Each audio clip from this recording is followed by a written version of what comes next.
zertzaken hau eskolan?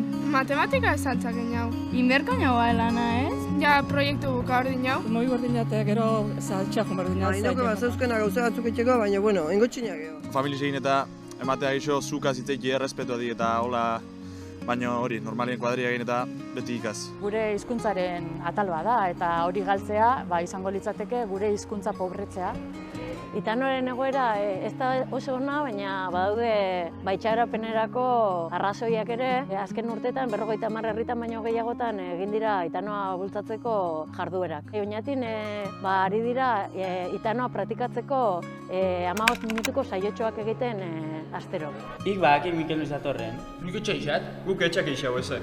Gaitxo bat emun eta gai horren inguruan hitz egiten dute oso modu informalean eta... Ze plan dakon gaur atzaldeako? Etxein baina zeuruen liburu teira fangona. Neu beureke fangona. Azken finean gure altxor bat ere badelako, ez? Eta nahi genuen kalean modu informalean hitz egitea da. Ondare horren jabe egiten badia, pausutxo bat badala. Herri askotan interesa zegoen itanoa bultzatzeko, liburuskak kaleratu izan ditugu, herriko itanoan liburuskak, hola txuleta antzekoak, baina pentsatu genuen aplikazioa izan litekela jolaseran ikasteko modu erakargarri bat. Azkenean helburua da, 35 egunean ika egiteko oinarria jasotzea. Guztion artean, nik uste dut lortuko dugula.